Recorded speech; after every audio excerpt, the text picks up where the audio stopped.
E aí, pessoal, vamos falar hoje sobre o que foi tratado na nossa última aula de História Moderna 2 na FASU, em que a gente está falando sobre conceitos fundamentais para compreender a lógica dessa disciplina em que a gente trata História Moderna nos séculos 17 e 18.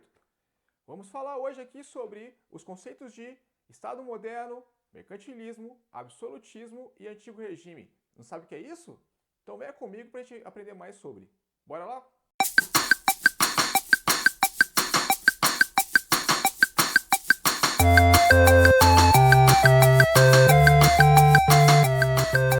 Um conceito fundamental para a gente compreender, né, as temáticas trabalhadas aí em História Moderna 2 é entender o conceito de antigo regime, que vai atingir seu apogeu no século XVII com Luís XIV. Para tal, temos que fazer um retorno, que esse sistema ele já era antigo, ele só se consolida e ganha sua forma mais acabada aí no século XVII, mas ele já existia antes. O absolutismo, basicamente, é um sistema político-econômico e social fundamentado na desigualdade. A ideia é que existem diferentes estamentos sociais, e de modo que tem alguns grupos que são privilegiados, ao passo que outros não são. Esses grupos privilegiados seriam o clero e a nobreza, né? Que são grupos que têm aí grande importância já na Idade Média, e não por acaso, né? Os marxistas consideram que o feudalismo seria a origem desse sistema social. Mas também tem um outro grupo, né, chamado Terceiro Estado, né, que tem lá o povão, e tem também um grupo novo que emerge, né, no fim da Idade Média, né, no início da modernidade, que chamamos de burguesia, que são os comerciantes, né? São pessoas que ascendem socialmente a partir do comércio e que não possuem título de nobreza. Eles passam a ter importância social pra caramba, mas até a Revolução Francesa, eles que sustentam o Estado, né? A cobrança de impostos gira todas em torno desse terceiro Estado, porque tem benefícios à nobreza e o clero, de modo que eles têm isenção fiscal, né? Quem sustenta o Estado, portanto, é uma maioria que sustenta ali um grupo ali seleto de pessoas que tem certas vantagens. Vimos na nossa aula, né, o texto do William Doyle, chamado Antigo Regime, que esclarece alguns pontos, né, faz algumas reflexões acerca desse assunto.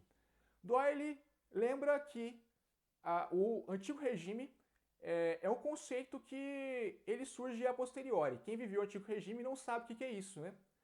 Portanto, ele surge nas vésperas da Revolução Francesa com panfletários e tinha um sentido ali pejorativo, né? Que a ideia era falar mal mesmo do sistema que havia até então para poder criar um outro.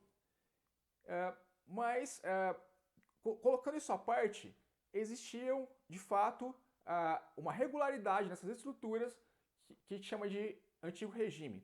E é algo que vai abranger toda a Europa e, como Doyle bem lembra, a reboque também vai abarcar a América, né?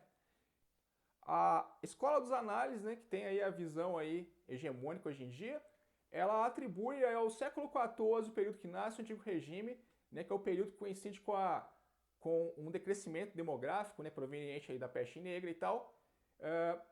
Mas há controvérsias, né, em relação a isso, né? Como eu disse, os marxistas eles vão dizer que é um período mais anterior, e também há controvérsia sobre quando terminou de fato esse antigo regime, né? A Revolução Francesa tentou, né? O objetivo dela era terminar com esse sistema de privilégios que haviam no antigo regime, mas de fato isso não foi consolidado. Há quem diga que isso aconteceu só com a Segunda Revolução Francesa, né, que eles chamam, né, que aconteceu em 48. Ou tem gente que fala que essas estruturas elas se conservam, né, por muito tempo.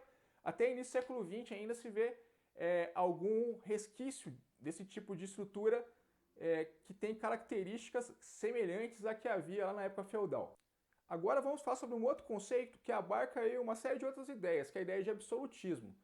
Absolutismo é um regime, né, político-econômico que emerge ali no início da modernidade, né, século XV por aí, que os historiadores costumam pontuar como o início desse sistema. Ele é confundido muito comumente com a construção do Estado moderno.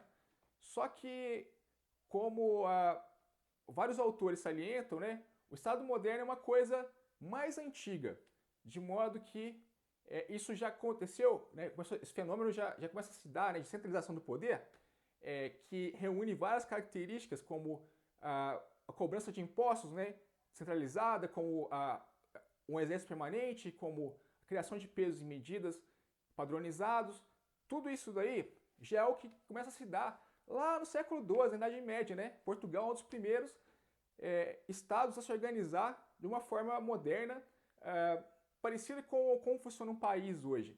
E o absolutismo é um sistema que surge lá no século XV, XVI, né? E vai atingir seu apogeu no século XVII, que é um sistema de governo centralizado, forte, em que o rei ele exerce seu poder através do direito divino e tem uma série de rituais que ajudam a legitimar esse poder do príncipe sobre os demais, né? E inclusive também tem discursos ideológicos que legitimam isso, como por exemplo o contratualismo, né? Que mostra o porquê que a gente tem que ceder nossa liberdade para um poder central. Trabalhamos aí na nossa disciplina, né, uma obra fundamental que é o Linhagens do Estado Absolutista, do Perry Anderson, e que fala sobre vários aspectos, né, que envolve esse absolutismo. Ele reconhece que absolutismo é um termo que ele pode gerar uma falsa interpretação do problema, né, porque de fato não era tão absoluto assim. O rei ele devia obrigações para a nobreza, era uma espécie de consenso, era um acordo. Ele não podia, por exemplo, desapropriar terras a Deus dará porque ele queria. Até como a teoria de John Locke, né, mesmo fala, se o rei ele pisar na bola nesse contrato, né, com a acordo entre partes, eu posso depor o rei. Então não pode ser assim. Tem regras estabelecidas, o rei está lá para manter um certo status quo da nobreza, né, o estado de coisas da nobreza. E há uma guerra de interpretações, né, que Perry Ellis coloca, que Marx e Engels eles diziam que o absolutismo surge para legitimar a burguesia, né, ascendente neste período.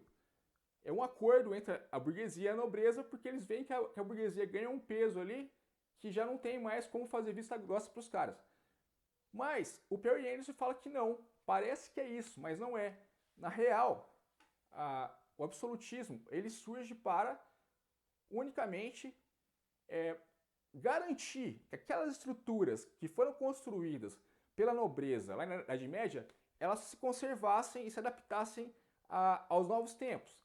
Porque emergem cidades, né? E começa a surgir o trabalho assalariado e tal, e os feudos começam a se desintegrar. Mas quem possui terra são os donos dos feudos.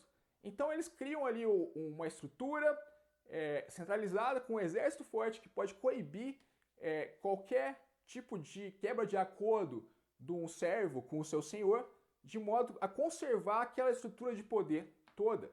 Então seria um apelo, né, um último apelo ali da nobreza para conseguir, em resumo, manter-se como grupo dominante dentro dessa sociedade. É óbvio que essa centralização do poder ela criou características bastante favoráveis para o desenvolvimento do capitalismo, como, por exemplo, a política mercantilista surge aí, né? Que também é um termo que surge a posteriori, né? John Locke cria isso alguns séculos depois, mas explica um método de conduta que seria a primeira teoria científica da economia, de fato, em que eles criavam um método que eles acreditavam que levaria ao desenvolvimento econômico e social. E isso se dava através do metalismo, né? Era uma característica. Eles passam a ter colônias, né, para além mar, né? Espanha, Portugal são os primeiros a desenvolver esse tipo de política, e eles passam a ter a apostar na ideia de que você tendo ouro e prata consigo, né? Você não vende isso para ninguém, você vai ter um desenvolvimento econômico. Para além disso, né, carrega outras características, como ter uma balança comercial favorável, né? Estímulo, né, à autossuficiência, a exportar mais do que comprar, né? E incentivo também a promover guerras e conflitos e tal, porque isso levaria, né, ao desenvolvimento dentro do plano material, né, dessa política de colonização e tal. Mas enfim, isso tudo cria uma estrutura, né, que vai gerar um acúmulo de capital e que vai gerar um desenvolvimento absurdo do capitalismo nos séculos subsequentes. Então, de fato, o absolutismo vai favorecer o capitalismo, mas por acaso não era, eles não estavam pensando nos burgueses, acabou calhando de ser assim. É isso que o Perry Anderson coloca na sua obra. Um último estudo que a gente viu, né, é o Mito do Absolutismo, que é uma obra que está em espanhol, do Ash e Dushard, em que a gente explora um pouquinho essa ideia do absolutismo como sendo um conceito ruim para explicar aquele período, né? Então esses autores eles vão enfatizar que, por exemplo, argumentos como a pouca utilização, né, das cortes, né, dos estados gerais para reunir as elites de cada canto para poder decidir as coisas, seria uma justificativa para um governo em que só um cara mandava. Só que eles falam que não é bem assim. Embora Budan defendesse essa teoria que o rei mandasse em tudo e etc., na prática isso não acontecia. O rei só estava lá porque havia um consenso entre classes diferentes. Tanto é que o rei da Inglaterra ele acabou assassinado durante o período do absolutismo. Então, o que eles vão enfatizar é que havia um consenso entre a nobreza e a realeza. Se não houvesse esse acordo, seria impossível as coisas serem como são. E isso se mostra evidente nas realidades particulares de vários países, como Espanha, como França, como Inglaterra, como Alemanha.